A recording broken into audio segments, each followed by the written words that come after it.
Ветераны Илишевского района известны тем, что ведут активный образ жизни и любят быть в центре событий. Находясь на заслуженном отдыхе, они всегда остаются в курсе сегодняшних достижений района. И вот 12 февраля члены Совета ветеранов отправились в очередную выездную экскурсию по району. На этот раз пунктом назначения было выбрано Карабашевское сельское поселение. Ветеранов радушно встретил глава поселения Рафит Шангареев. Рассказал о том, как сегодня живут карабашевцы. С большим интересом ветераны знакомились с ходом застройки нового микрорайона «Юбилейный», осмотрели детский сад «Подсолнух», а в новом спортивно-культурном центре смогли оценить богатый фонд библиотеки и протестировать спортивные тренажеры. Мероприятие продолжилось в Карабашевском доме культуры, где состоялся ежегодный пленум Совета ветеранов.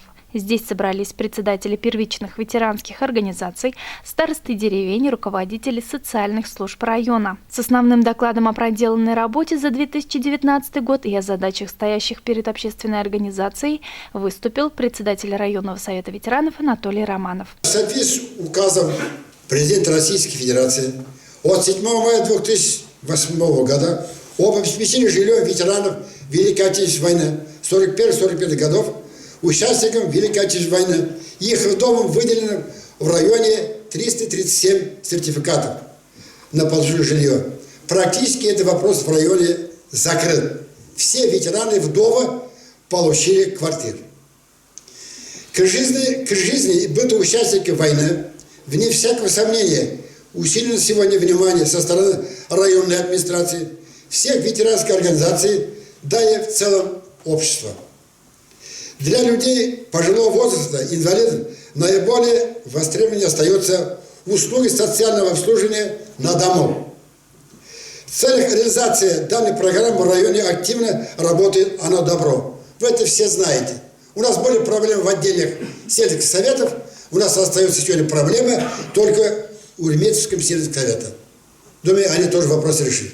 У них только нет, сегодня отсутствует человек, который ухаживается за пожилыми людьми.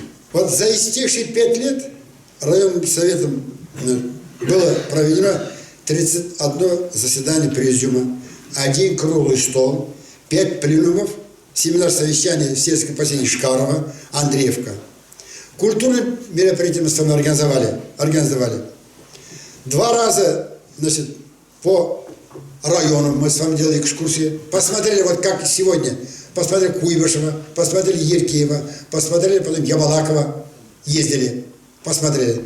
Видели, как обновляется наш район и что у нас строится, какие объекты.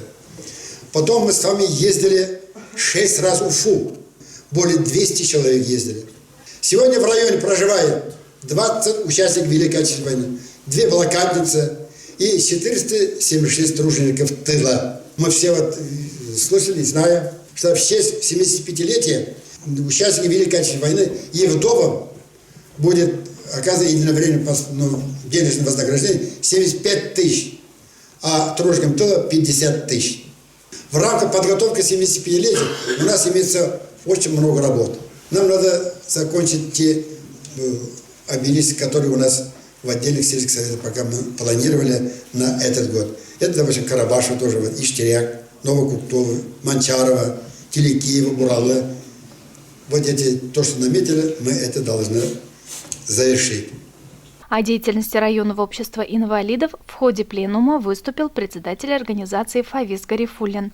Свою информацию также донесли председатель первичной ветеранской организации Андреевского сельского поселения Зульфия Латыпова, глава сельского поселения Игметовский сельсовет Ришат Хабибов, начальник управления пенсионного фонда Мударис Нурлагаянов, директор автономной некоммерческой организации Галия Фахрисламова, специалист службы семьи в Илишевском районе Кадрия Гафурова, заместитель главного врача Центральной районной больницы Гульназ Нуриева.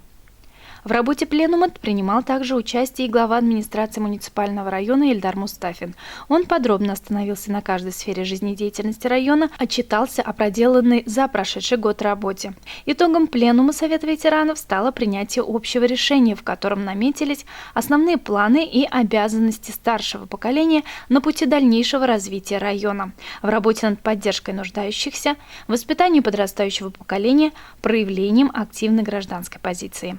Алина Хадимуллина, Ренат Хадимуллин, телерадиокомпания «Илиш».